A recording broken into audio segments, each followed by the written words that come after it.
want dis ons land, dis ons taal, en sonder soek aan ons gaan stories waar we lewe in die duine hooggebouw uit sand, die helder see en die goue straat, die landskap wat oor generasies vertel, die harte wat in ritme met die golwe val, ons land, ons taal. Hallo en welkom by Kletskompas. Dit is donderdag, die 4 Augustus. Nou ja, baie mense glo die nommer 777 is 'n gelukkige nommer. In baie lande by slotmasjiene is dit ook dan die aanduiding van dat jy die boerpot geslaan het. Nou ja, vandag is Kletskompas se 777ste episode. En inderdaad het Republikein hierdie boerpot geslaan, want ons weet julle is mal oor die program. Bly ingeskakel, ons het baie lekker onderhoude en ons gesels nuus net na die breek.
Voor ons by die nuus kom ek vertel gou vir julle wat lê voor in terme van onderhoude in vandag se Kletskompas.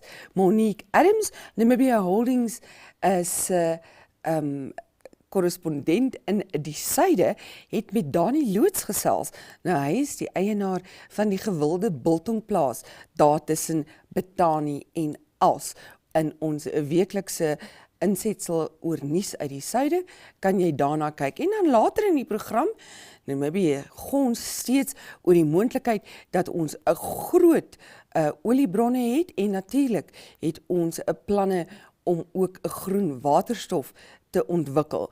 Nou, die onafhanklike ekonoom McGregor van Cirrus Capital sluit by ons aan om te kyk na hoe lank dit gaan vat om hierdie projekte te ontwikkel. Sou dit kommersieel ontginbaar wees, en wat is die korttermyn voordele in aanloop tot produksie? Reg, kom ons praat nuus, ons loer na Republikein se voorblad, pragtige voorblad daar vandag van die superster renjaer, die Britse superster renjaer Lewis Hamilton, wat 'n Dinsdag in die land aangekom het.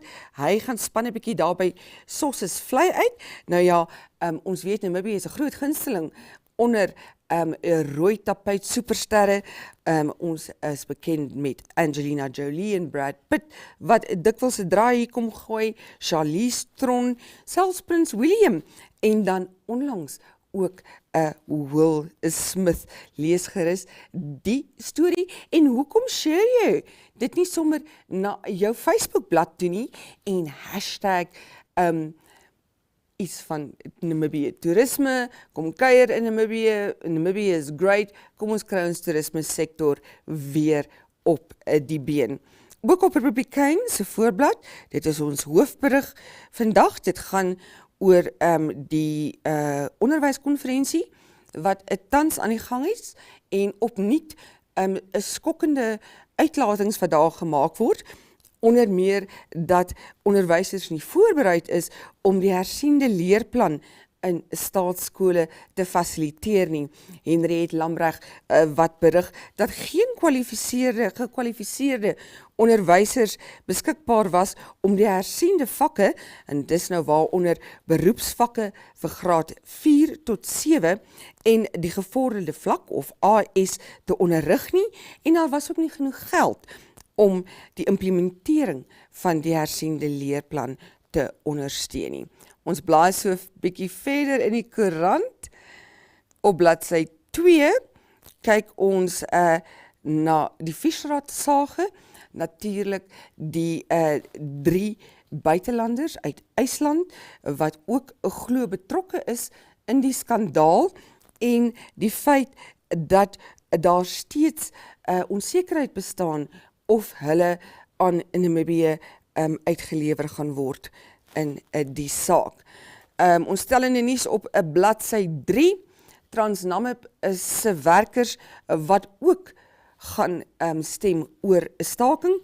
Dis natuurlik kort op die hakke van die staatsdiens waar omtrent 96% van die mense gesê het hulle is ten gunste van 'n staking.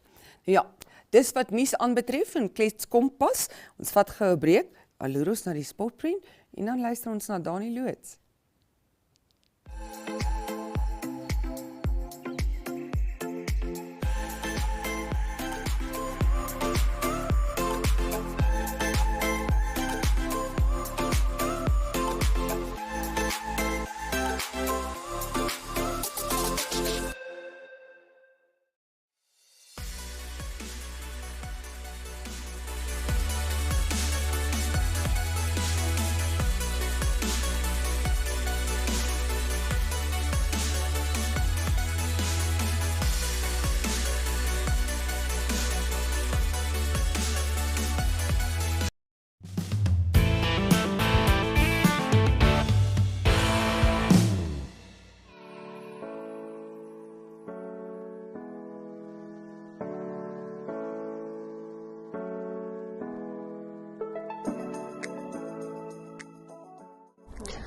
Goeiemôre, ek is Danie Loots. Ek is die eienaar van die Biltongplaas. Die Biltongplaas is geleë so tussen Aus en Bethanie. Ons is so 170 km van Keetmansook en ook 170 km van Loedrich. So ons is mooi in die helfte. So ons het 'n plaas hierso en 'n padstalletjie. Die plaas boer ons so 'n bietjie skaap en ons het so 'n bietjie bees en ons voorsien ook die ons eie vleis wat ons hierso verkoop en ook die biltong wat ons hierso maak. So ons koop ook bietjie diere in, want met die droogte wat ons gehad het, is die diere bietjie min. So my pa het die padstal begin so toe ek so standaard 1 was, so toe ek so 13 jaar oud was, het hy die plekkie begin ook as gevolg van droogtes en daarvan af het ons net die plekkie opgebou. En ek en my vrou Leonet is nou al so 5 jaar wat ons nou weer permanent die padstal oorgevat het en aangegaan het met hom. En ja, dit het vir ons gedra deur die droogte en deur COVID wat ook hierso was, het die plekkie vir ons daarom op die been gehou en gesorg dat daar kos op die tafel is. So ons is baie geseënd wat dit aanbetref. So wat ons hierso verkoop is, ons verkoop baie lekker biltong. Ons biltong en droewors is baie gewild in ons omgewing, en dan ook natuurlik die vleis wat ons het. Ons het baie goedkoop vleis, goedkoper as baie van die ander plekke. So ons voorsien baie aan Loedrich, Oranjemoen, Rospina, dis waar ons kliënte is. So ons het 'n baie goeie gehalte vleis en ons naam loop ons vooruit wat dit aanbetref. So ons vleis en biltong is van die bestes in die suide. Ons vleis en ons biltong is wat vir ons is ons beste verkopers hierso. Dit is wat ons aan die gang hou. En ja, ons biltong, sweet chili, ons het lekker bacon wat ons droog. Dit is baie gewild. En dan, ja, soos ek gesê het, ons vleis, dan het ons ook benevleis wat goedkoper is vir die goedkoper mark, vir mense wat belangstel daarin. En ja, ons is dankbaar vir al ons kliënte wat vir ons gehelp het en gedra tot waar ons vandag is. en ons sal probeer om 'n goeie en vriendelike diens te lewer soos wat ons aangaan en wat ons reeds het, waarop ons baie trots kan wees oor ons diens. En dan ons het baie skoon toilette hierso vir die mense wat verbykom as die pad bietjie lank raak. So kom stop gerus, kyk wat ons hierso het. Ons het so bietjie tuisgemaakte goed ook, bietjie ingelegde bottels, konfyte, ingelegde kool en sulke goeders. So kom maak gerus 'n draai, kom kyk wat ons het. Ons het baie lekker eetgoedjies, koffie, tee as die pad te lank raak. En ja, dit is dit. Baie dankie.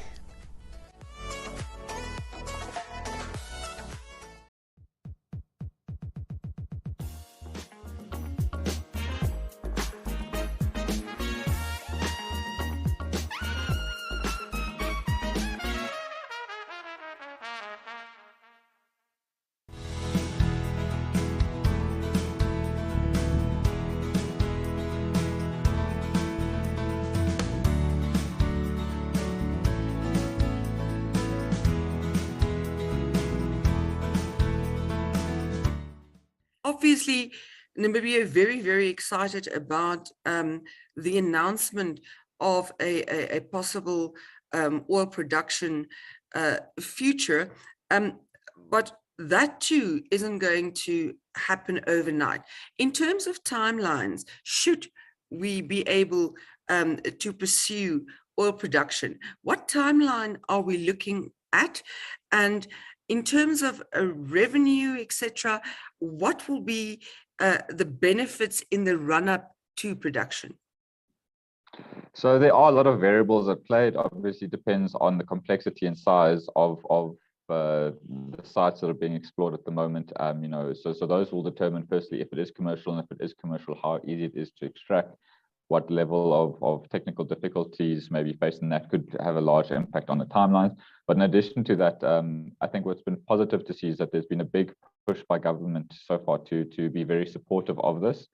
And if that talk also translates into action, then we should see a relatively shorter time frame. The challenge is that, this is a new area, a new space for Namibia.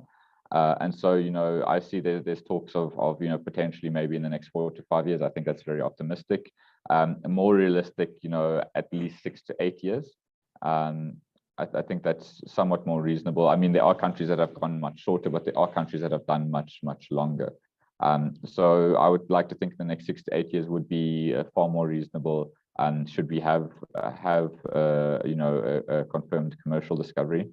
And the benefits with something like this is, the moment you do know that it is, for instance, commercial, you see benefits early on. Firstly, you will see a lot of investment coming in. Obviously, whoever is looking to extract that oil will drive massive investment to the country, not just in terms of direct finance coming in, but also obviously they'll need Namibian skills, they'll need real estate. Those people that they bring in will need housing and similar. They will be drawing salaries in Namibia and spending that money here, and so that's in the build-up from the technical teams to construction or anything related. Your normal admin staff as well.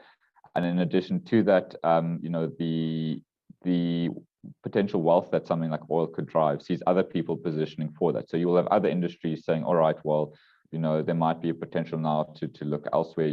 We might need more lodges, we might need more houses, we might need more office space or something like that. And you see other industries generating that. And then you also have a lot of offshore money deciding, all right, well, Namibia is actually looking like it's poised for growth. We want to buy in, we want to set up something in Namibia. And so it's not to say that it might be something very specific, but you do have a lot of money that will say, all right, well, Namibia looks like a good opportunity. Let's see what we can do there. And that's all in the build-up before production.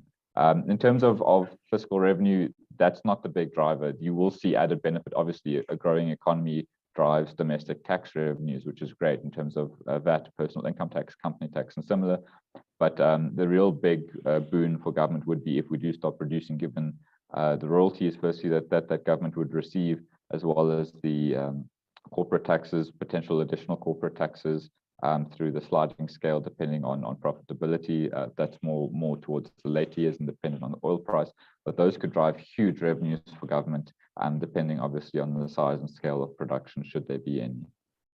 You say about up to 8 years before we'd be able to produce oil, should it be commercially viable. In terms of green hydrogen, what is the timeline there? Well, what we do see is that there are some smaller pilot plants that are looking to start production, say, in the next 2 years. And so, you know, we've got like the Clean Energy and the HDF projects that are looking to start up over the next couple of years. You know, I think the timeline might be a bit longer than we expect, given that it's still a very nascent industry. So there's still a lot of research that needs to be done.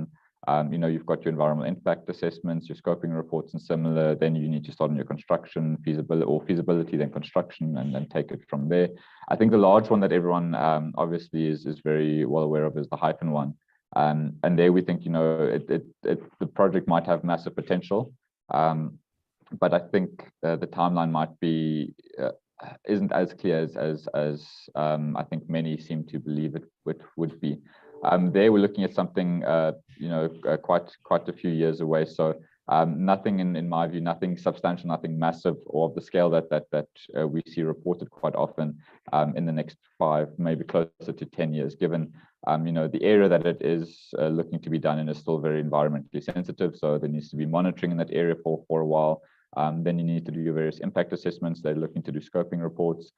From there, again, feasibility, construction pilot phase, decide from there whether to expand, you know, if it's going to work or not. And so there, you know, we're looking beyond the 5 to 10 year period.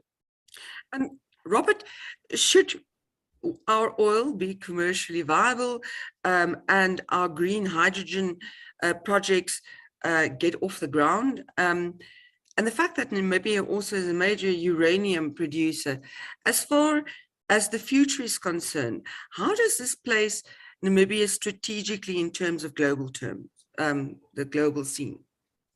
Well, I mean, all of these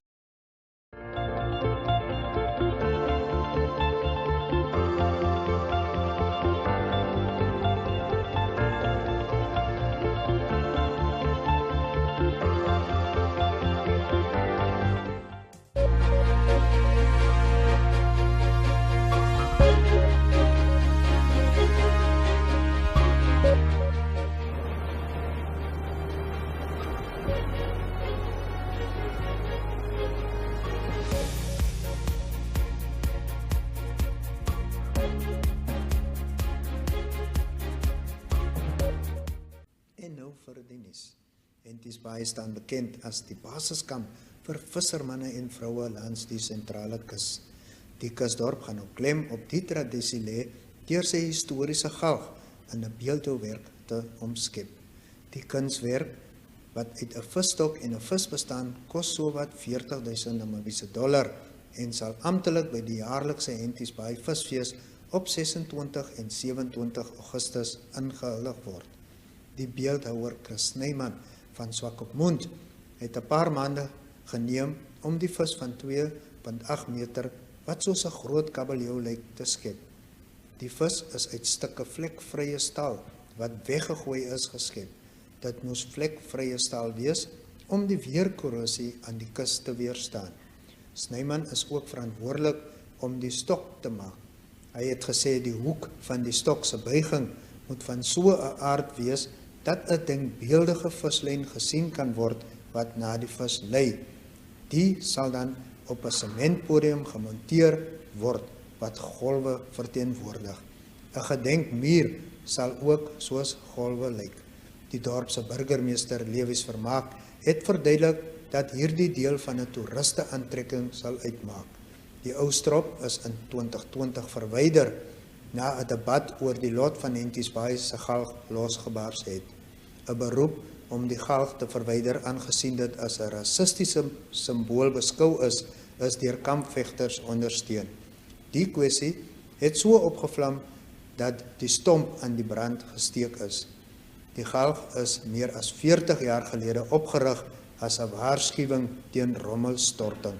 Dit is nooit vir teregstelling van mense gebruik nie. Leidens Vermaak gaan die gedenkmuur Henties Baai se geskiedenis uitbeeld.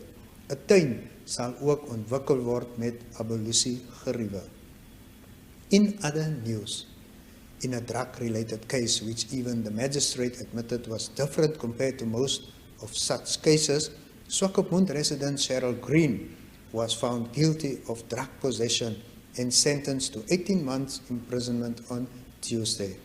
The sentence is, however, wholly suspended for 5 years on condition that she is not caught in possession of a prohibited dependence-producing substance such as tetrahydrocannabinol, THC again. Our reporter Adam Hartman was at the court. I'm glad it's over, Okay. finally, and we just need a lot of work to be done now to sort out this mess. From the magistrate's judgment and also the addresses which were made to it, appears that it's a legislative anomaly which exists at this moment in time, which the legislature may have to cure. But also the other anomaly is that any entity which possesses any hemp products, because that's the evidence which was provided to the court, that all hemp products will contain slight traces of tetrahydrocannabinol, which is the banned substance, that what are they going to do with this? Because then theoretically all the supermarkets, or a lot of supermarkets, a lot of health shops, even Discam, are in possession of products containing tetrahydrocannabinol. So I don't know where we go from here. It kind of makes an ass of the law. But that is where we are, and we will be studying the magistrate's judgment in order to decide whether we're going to go on appeal or not within the next 14 days. En dit bring ons dan aan die einde van vandag se nuus. Gaan besoek gerus ons webwerf www.irongo.com.na of ons Facebook bladsy vir meer nuus uit die streek.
Dankie vir die lekker saamkuier op episode 777 van Kletskompas. Ons hoop jy het 'n baie gelukkige dag. Totsiens.